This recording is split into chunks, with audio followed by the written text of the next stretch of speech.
The planet was a barren wasteland, its cracked surface stretching endlessly under the harsh glare of two suns.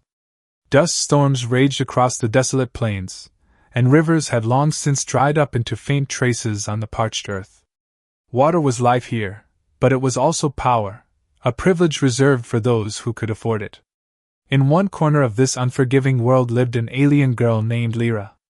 Her skin shimmered with iridescent hues that shifted like oil slicks in water, a trait common to her species.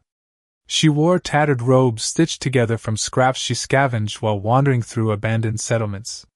Her large, luminous eyes darted nervously as she crept closer to the towering walls of the human outpost Delta. Lyra knew the risks. Humans controlled most of the remaining water reserves on this planet, hoarding them behind fortified structures guarded by armed patrols. They called themselves caretakers of the resource, ensuring its survival for future generations. But to beings like Lyra, whose kind had been pushed to the brink of extinction, they were nothing more than oppressors. She tightened her grip on the small metal canister strapped to her side. It was empty now, but if everything went according to plan, it wouldn't stay that way for long. Her heart pounded as she approached the outpost's outer perimeter. The fence loomed high above her, topped with razor-sharp wires glinting ominously in the sunlight.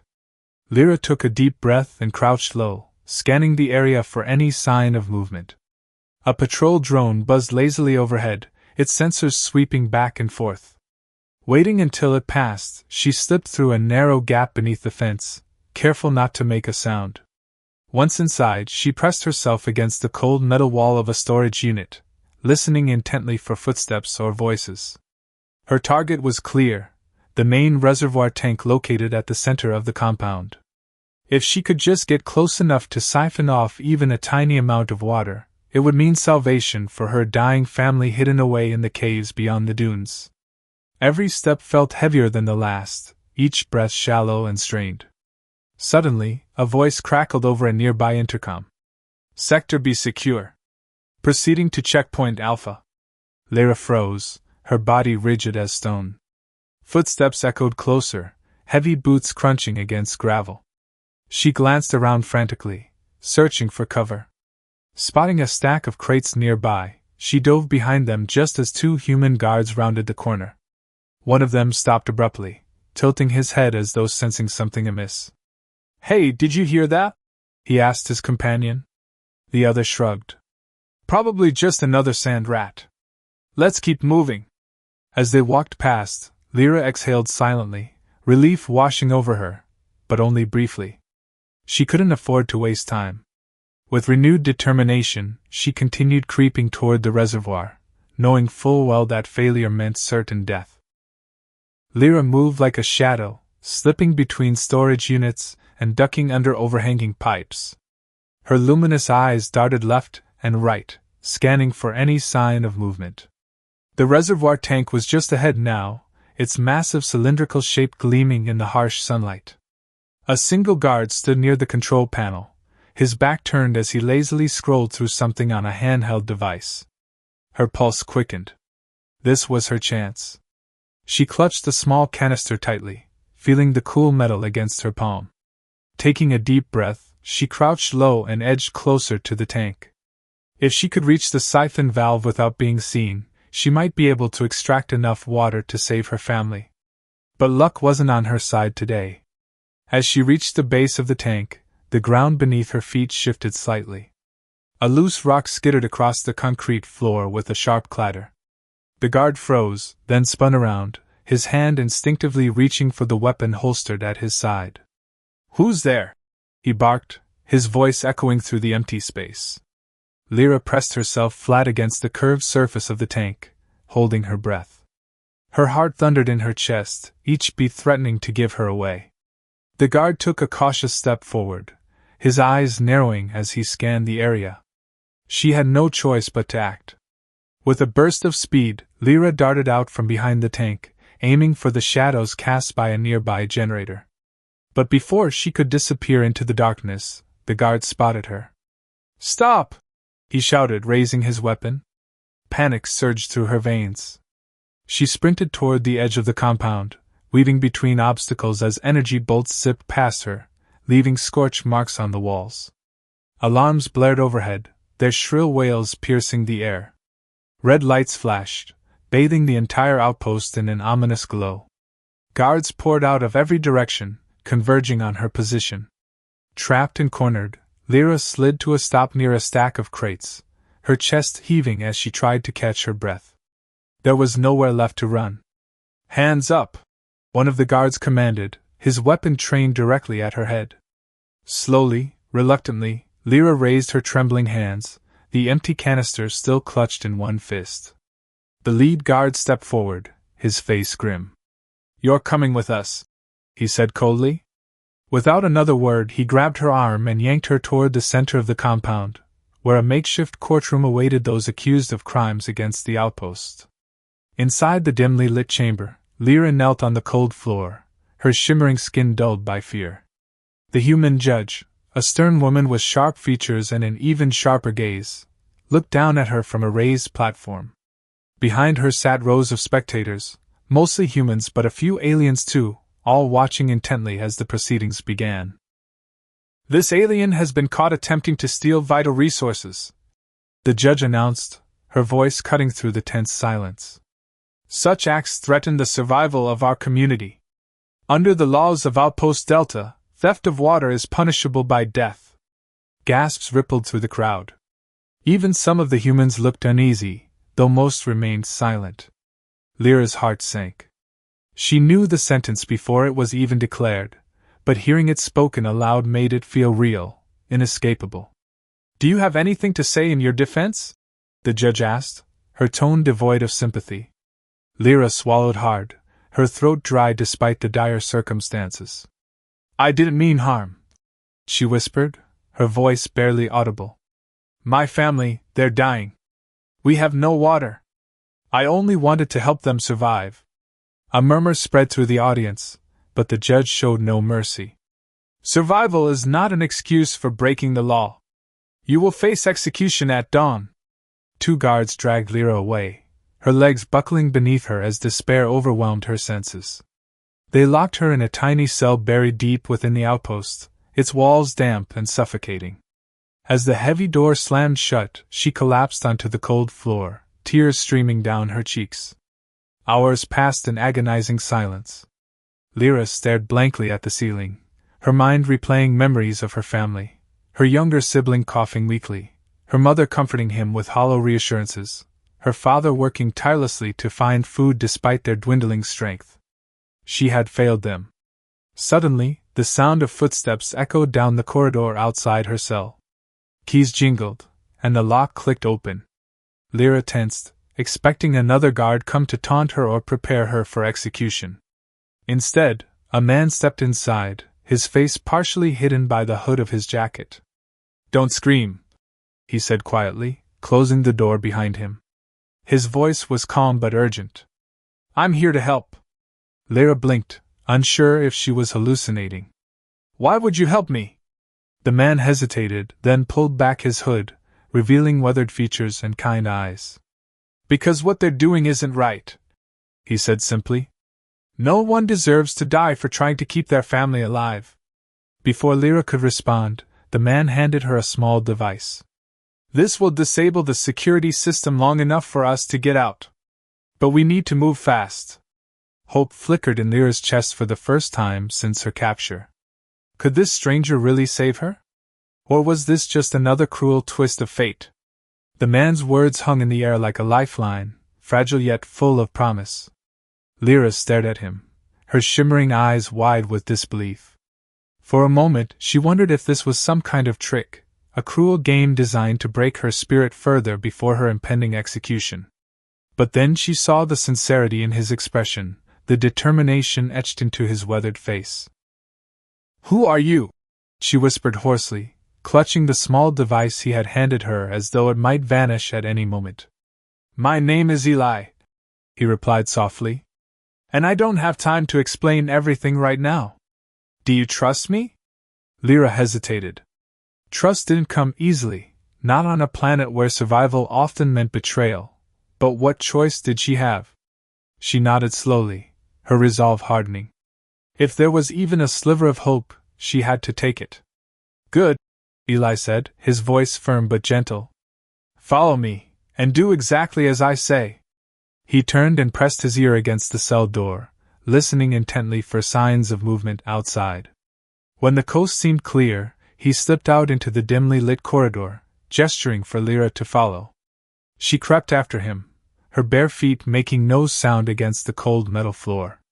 The outpost's underground levels were labyrinthine, filled with twisting passages and locked doors. Eli navigated them with practiced ease, occasionally pausing to consult a small, glowing map displayed on a wrist-mounted gadget. It was clear he knew these tunnels well, perhaps too well for someone who claimed to be helping her out of altruism. As they moved deeper into the complex, the hum of machinery grew louder, mingling with the distant echo of footsteps and voices.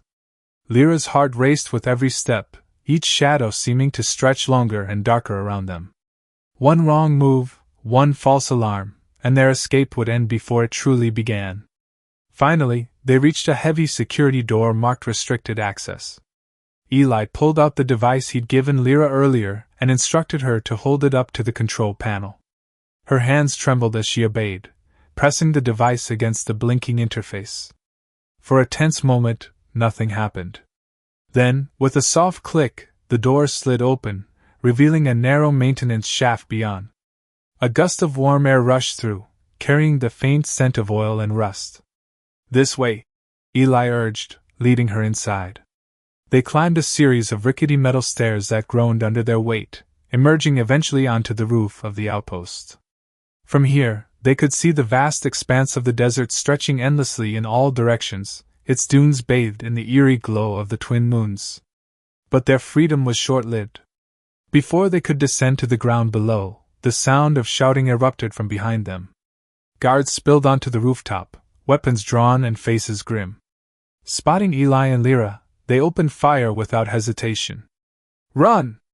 Eli shouted, grabbing Lyra's hand and pulling her toward the edge of the building.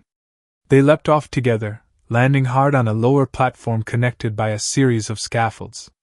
Pain shot through Lyra's legs, but she forced herself to keep moving, fueled by sheer desperation. Bullets whizzed past, striking sparks against the metal supports as they scrambled down another flight of stairs. Eli led them to an old utility vehicle parked near the outpost's perimeter fence. He jumped into the driver's seat and started the engine, motioning for Lyra to climb in beside him. As soon as she was inside, he slammed the accelerator, sending the vehicle roaring forward. Guards chased after them, firing relentlessly. Lyra ducked low in her seat, shielding her face as the windshield shattered under a barrage of energy bolts. Eli swerved wildly, dodging obstacles and weaving through the chaos with reckless precision.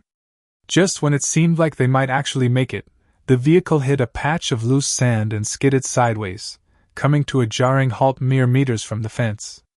Lyra's stomach lurched as the engine sputtered and died. "We're not done yet," Eli growled, kicking open his door and jumping out. He grabbed her arm and pulled her along, running flat out toward the fence. Behind them, the guards closed in, their shouts growing louder. Reaching the barrier, Eli produced a small cutting tool from his belt and began slicing through the thick wires. Sparks flew as the blades worked, illuminating his focused expression. Seconds later, a gap large enough for them to squeeze through appeared. "Go!" he ordered, shoving her ahead of him. Lyra stumbled through the opening, her heart pounding as she heard the unmistakable crackle of energy weapons charging behind her. She glanced back just in time to see Eli turn and fire a single shot from a concealed pistol, disabling the nearest guard's weapon. "Keep going!" he yelled, following her through the hole. They sprinted across the open desert, putting as much distance between themselves and the outpost as possible. The shouts of the guards faded into the night, swallowed by the howling wind. When they finally collapsed behind a rocky outcrop, both of them gasping for breath, Lyra looked at Eli with gratitude and confusion. "Why are you doing this?" she asked, her voice trembling. "You risked your life for me." "Why?" Eli wiped sweat from his brow and gave her a weary smile. "Let's just say I've seen enough injustice in my lifetime. And maybe saving you is a chance to make things right." His answer left more questions than answers, but Lyra didn't press further. For now, she was alive, and that was enough.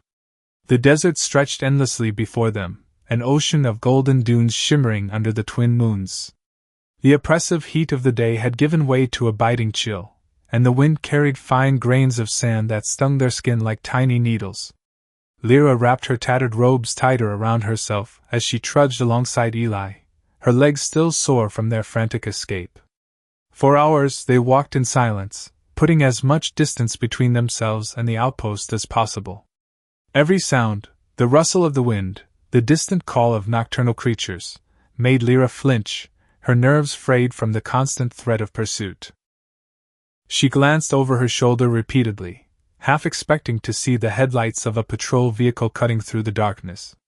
Finally, Eli stopped at the crest of a particularly tall dune. He scanned the horizon, his sharp eyes searching for any sign of danger or shelter. "We need to rest," he said after a moment, his voice low but firm.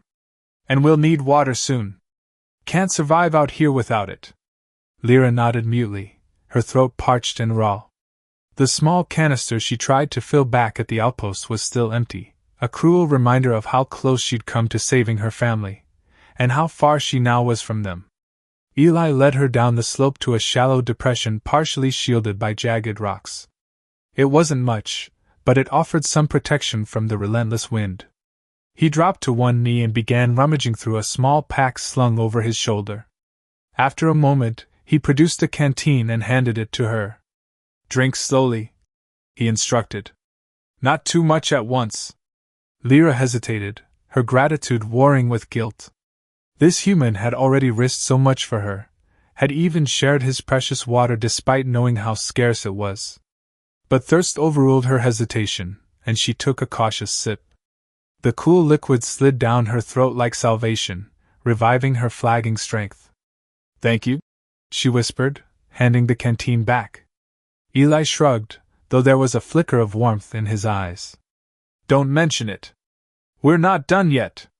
They sat in silence for a while, listening to the eerie symphony of the desert night. Crickets chirped faintly in the distance, their song drowned out occasionally by the mournful howl of unseen predators. Lyra hugged her knees to her chest, her thoughts drifting to her family. Were they still alive? Would they think she had abandoned them? "You're thinking about them, aren't you?" Eli asked suddenly, breaking the quiet. Lyra looked up, startled. "How did you know?" He gave her a wry smile. "Because I've been there. Lost people I cared about. You carry that weight with you everywhere, even when you're trying not to." She studied him curiously. There was sadness in his voice, a depth of pain that hinted at a story far more complicated than she had imagined. But before she could ask, he stood and gestured toward the horizon. "We should keep moving. There's a trading post about 20 kilometers east of here. If we can make it there by morning, we might be able to find supplies and answers." The journey was grueling. The shifting sands made every step a struggle, and the cold seeped into their bones, sapping what little energy they had left. By the time the first light of dawn began to paint the sky in hues of orange and pink, Lyra felt as though her body might collapse beneath her own weight. But then, just as exhaustion threatened to overwhelm her, Eli pointed ahead. Nestled in the shadow of a rocky ridge was a cluster of makeshift structures, a ramshackle collection of tents, trailers, and huts that marked the location of the trading post. Relief washed over Lyra, but it was short-lived. As they approached, she noticed something unsettling. The place seemed deserted. No voices, no movement, no signs of life. Even the stalls that should have been bustling with traders were eerily silent. "This doesn't feel right," Eli muttered, his hand instinctively reaching for the pistol tucked into his belt. Lyra nodded, her heart sinking. "Do you think?" Before she could finish, a figure emerged from behind one of the trailers. It was an alien, its elongated limbs and insected features casting strange shadows in the early morning light.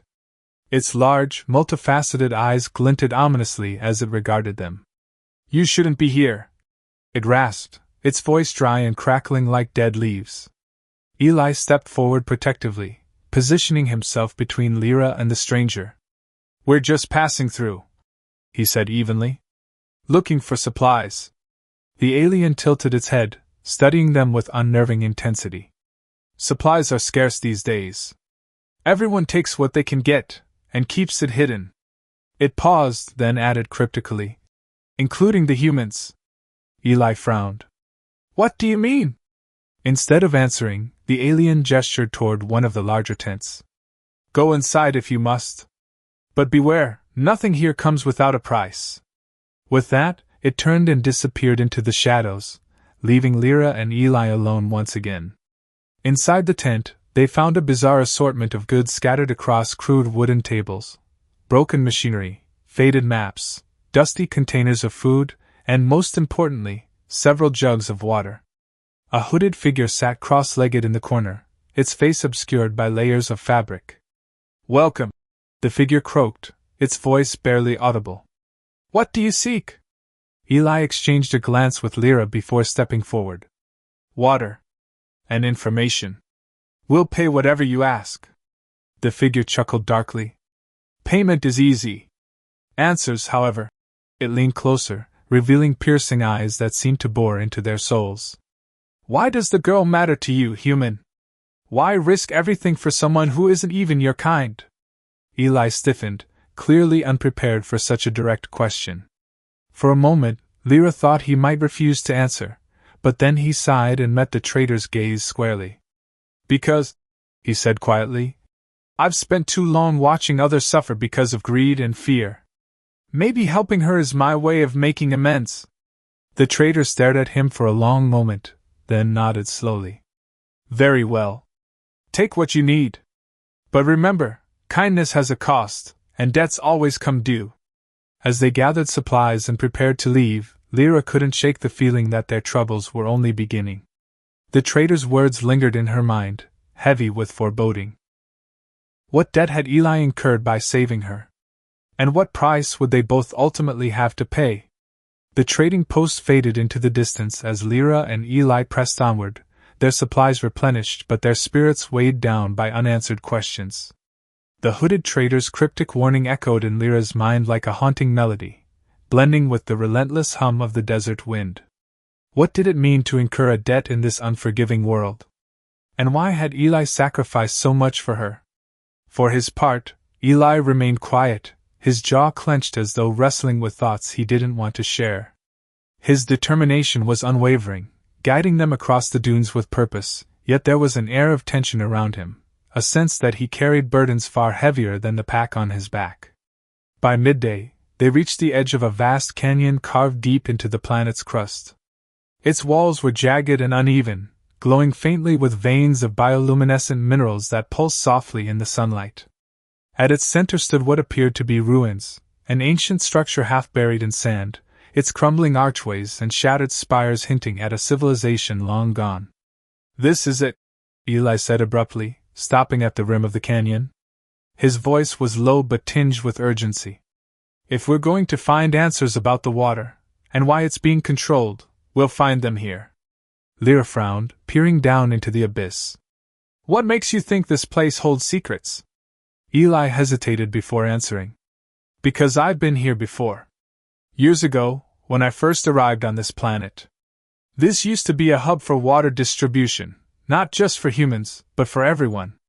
Something changed after the corporations took over. They sealed off these ruins, claiming they were unstable. But I don't believe that's the whole truth. He turned to her, his expression grim. If we're lucky, we might uncover evidence of what really happened. If we're not... He trailed off, leaving the thought unfinished. Lyra swallowed hard but nodded. She trusted Eli, or at least, she wanted to. Whatever lay ahead, she knew one thing for certain: turning back wasn't an option. Descending into the canyon was treacherous. Loose rocks tumbled beneath their feet, threatening to send them plummeting into the depths below. The air grew colder as they descended, carrying with it the faint scent of damp earth, a stark contrast to the arid expanse above. When they finally reached the ruins, Lyra felt a shiver run down her spine. The silence here was oppressive, broken only by the occasional drip of water echoing from somewhere within the labyrinthine corridors. Strange symbols adorned the walls, glowing faintly with the same otherworldly light as the canyon's mineral veins. "This way," Eli whispered, leading her toward a massive stone door partially obscured by sand. He pushed against it, grunting with effort until it creaked open, revealing a dark passageway beyond. Inside, the air was cool and musty, filled with the scent of decay and time. Eli pulled out a small flashlight and switched it on, casting a narrow beam of light that danced across the walls. As they ventured deeper, the symbols became more intricate, forming patterns that seemed almost alive, shifting subtly in the flickering illumination. "Look at this," Lyra murmured, pointing to a series of carvings etched into the wall. They depicted figures, both human and alien, working together to channel water from underground reservoirs into channels that branched out across the land. In the background, lush vegetation flourished, a stark contrast to the barren wasteland outside. "It wasn't always like this," Eli said quietly, his voice heavy with regret. "Once this planet thrived. Water was abundant, shared freely among all who lived here. Then greed set in. Corporations claimed ownership of the resources, forcing others to pay exorbitant prices or starve." "But why?" Lyra asked, her voice trembling with anger and disbelief. "Why destroy something so vital for everyone?" Eli sighed. "Power. Control. Money. Pick your poison. When people see an opportunity to exploit others, they rarely hesitate. Especially when survival is on the line." They continued through the ruins, following the carvings as they told a tragic story of betrayal and oppression. Eventually, they came upon a chamber unlike any they'd seen before. At its center stood a pedestal, atop which rested a crystalline orb pulsating with a soft blue light. The air around it shimmered, distorting their reflections as though the very fabric of reality was bending. "What is that?" Lyra whispered, stepping closer despite her unease. Eli studied the orb intently, his brow furrowed. "I've heard legends about devices like this, ancient technology capable of manipulating natural resources. If someone could control this, they could control the flow of water across the entire planet."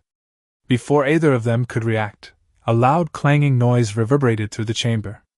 Footsteps followed, growing louder as shadows spilled into the room. From the darkness emerged a group of armed humans clad in uniforms bearing the insignia of Outpost Delta. "Well, well," sneered one of them, a tall man with cold, calculating eyes. "Looks like we found our little thief, and her accomplice." Eli stepped in front of Lyra protectively, his hand gripping the pistol at his side. "Stay back," he growled.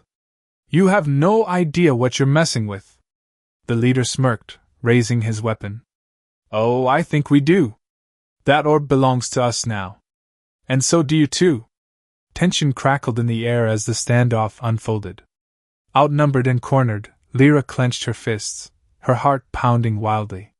For a moment, it seemed as though all hope was lost.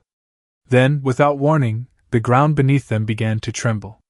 The orb flared brightly, its light intensifying until it filled the entire chamber.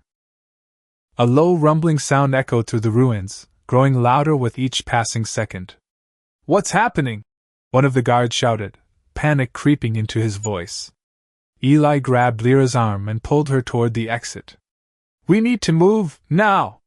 As they fled, chunks of stone rained down from the ceiling, narrowly missing them as the ancient structure began to collapse. Behind them, the guards scrambled to escape, their shouts drowned out by the deafening roar of destruction. They burst out into the open air just as the entrance to the ruins crumbled into rubble, sealing whatever secrets lay within forever. Gasping for breath, Lyra stared at the devastation, her mind reeling. What was that?" she stammered.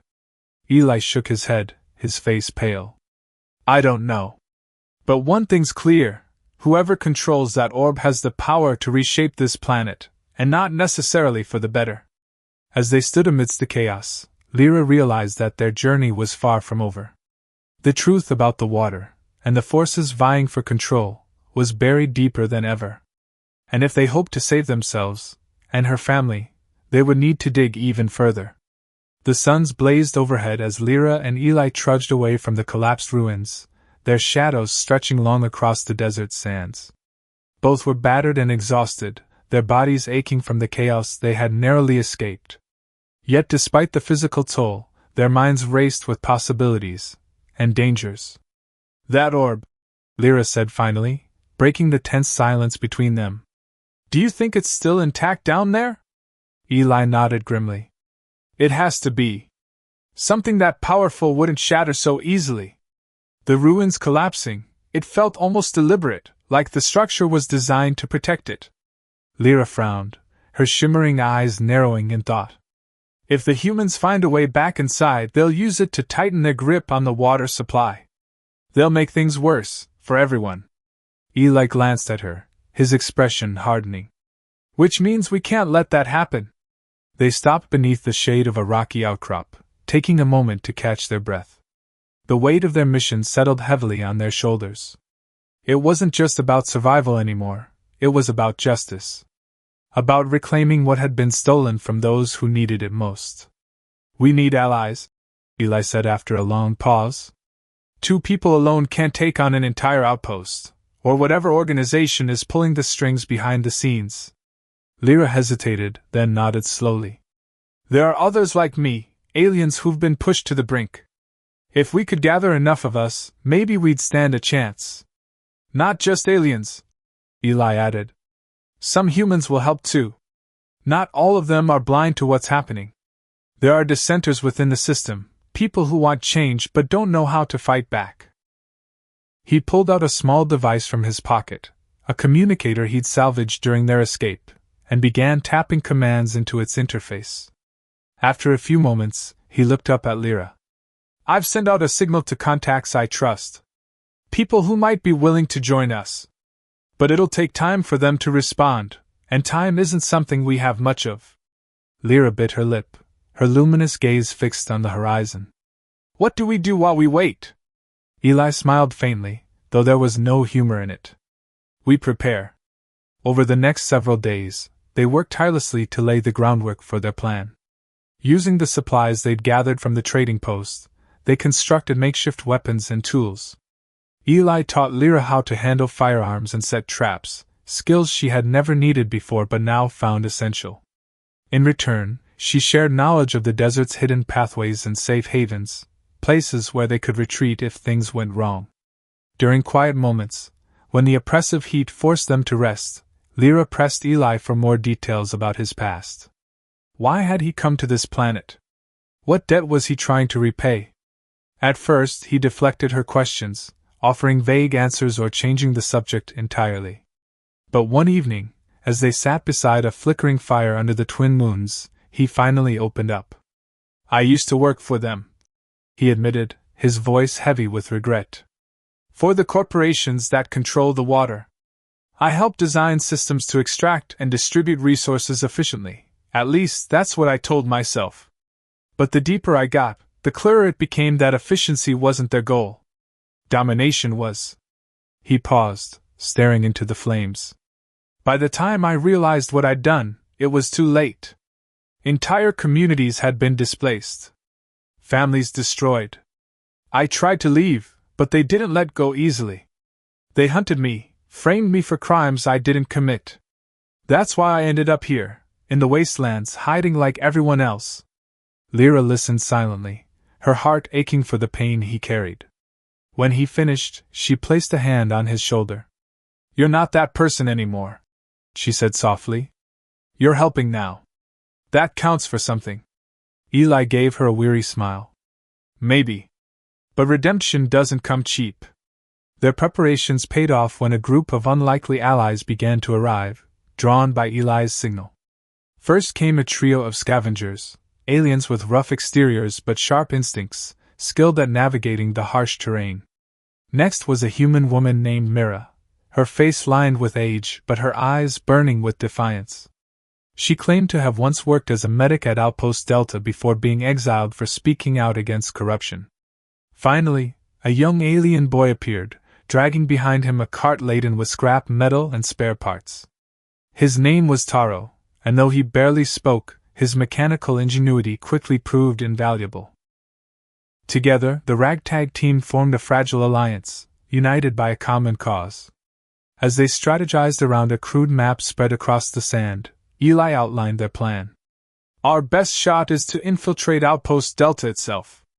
We'll split into 2 teams, one to create a diversion, drawing attention away from the main facility, and another to sneak inside and disable their central control system. And the orb? Lyra asked, her voice steady despite the fear gnawing at her insides. If we succeed, the orb won't matter anymore, Eli replied. Without the infrastructure to enforce their monopoly, the humans won't be able to maintain control over the water supply. It'll level the playing field. Mira raised a skeptical eyebrow.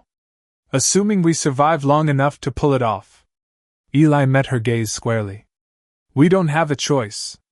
This planet belongs to all of us, not just those with power.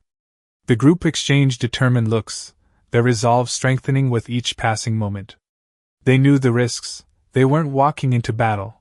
They were stepping into a war. But for the first time in years, they felt a glimmer of hope. The night before the operation, Lyra found herself unable to sleep. She wandered away from the campfire, seeking solitude beneath the stars. As she gazed up at the twin moons, her thoughts drifted to her family, still waiting for her in the caves beyond the dunes. You okay? Eli's voice startled her, and she turned to see him standing a few paces away, his silhouette outlined by the moonlight. I'm scared, she admitted, her voice barely above a whisper. What if we fail? What if they hurt my family because of me? Eli stepped closer, his presence grounding her. Fear is normal. But remember this, you've already faced death once, and survived. You're stronger than you think.